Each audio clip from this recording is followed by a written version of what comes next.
Hi, my name is Dave Bodie for PremiumBeat.com, and in this lighting series, we will be covering a variety of lighting instruments, lighting support, modifiers, tools, and accessories, and we will be going over a few different interview lighting setups. In this video, we will be talking about light modifiers.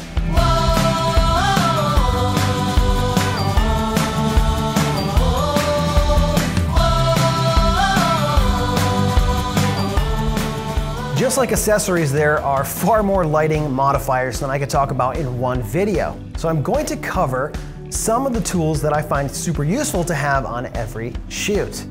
One of those is a 5-in-1 reflector, and this is a pretty big one. This is one of the most useful tools in my lighting kit.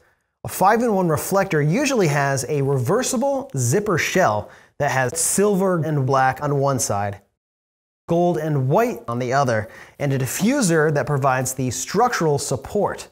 The most obvious use for these is to bounce light and reflect it onto a target. This is what the silver, gold, and white sides are for. The silver is the brightest and has the most punch. Gold is very reflective but changes the color of the light to a gold color. This is useful for creating a sunset look or to warm up the coloring of the light. White is the least effective or the most subtle at reflecting the light. It also seems to scatter the light a bit more, causing it to be more non-directional.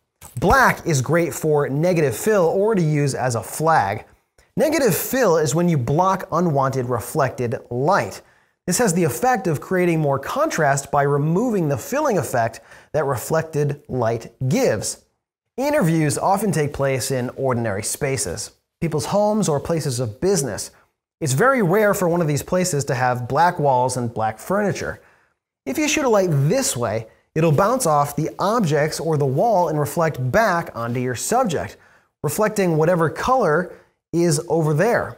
By placing a black flag or the black side of a 5-in-1 reflector on that side, the light won't be bouncing back, and the reflections will be cut down to almost nothing. We'll look at this more when we do lighting setups. The black can also be great for setting in front of windows, gold side out. This can help cut down on light spill and get control over where the light is going. Finally, the diffuser material works great for turning hard lights into soft lights. Obviously, you want to take care when putting one of these in front of an incandescent light, as it will burn if you get it too close. If you have a large 5-in-1 like this, you can use it outside and diffuse direct sunlight. In addition to the 5-in-1, I also use umbrellas frequently. An umbrella is perhaps more associated with photography, but works just as well in video applications.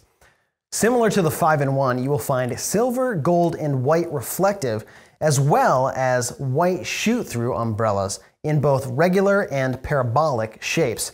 There are also umbrella softboxes for use with fluorescent lamps. All of the umbrellas that I use are the silver reflective type. These are great for broad, soft light, but doesn't offer a lot in the way of control. I also use some umbrella softboxes with fluorescent lamps. These can be used with or without the diffuser panel. The silver umbrellas can be used with some incandescent instruments, but you will want to use caution, as you can burn the umbrella by using a light that projects too much heat or by focusing the light into a spot rather than into a flood. It's best to use the lights with the light on its widest flood beam, and take care not to get the light too close to the umbrella.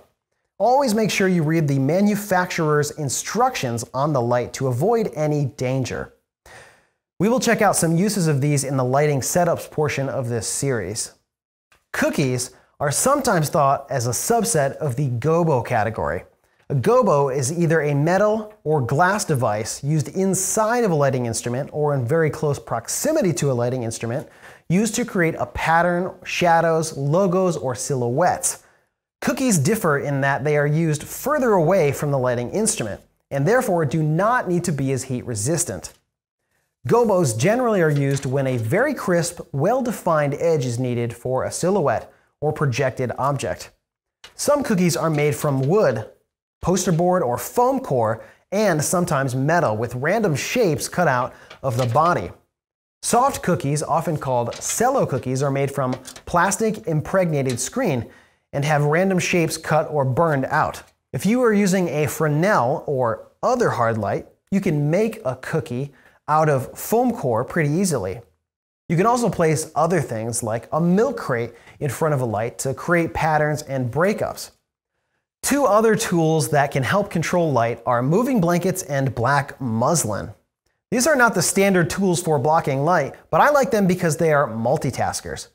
Moving blankets are great for hauling your gear around, as it provides some protection and padding.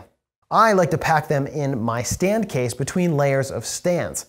These also make nice light blockers because they are usually thick and very dark. They have the side benefit of helping the audio, where it will soften up hard reflective surfaces and make things sound a bit tighter. Black muslin is the quintessential cheap black photo backdrop that you'll see all over the net. Black muslin is not a great material for blacking out because it's very thin and doesn't fully block out a window. It does take it down a few stops, and in non-backlit surfaces, it can drastically cut the reflected light in a room. A few years ago, I was shooting an interview in a 12 by 20 white conference room with windows the full length of one of the 20-foot long walls. The producer wanted a dramatic look with a nice black background. I used a doubled up black muslin backdrop for the background, and then I used another black backdrop to wrap around the corner and cover up one of the walls behind the interviewees. I used a moving blanket to block a good bit of the light from the window, and the whole thing worked really, really well. Another thing that's nice about black muslin is that it's so light that it can be taped right to the wall, making it that much more versatile.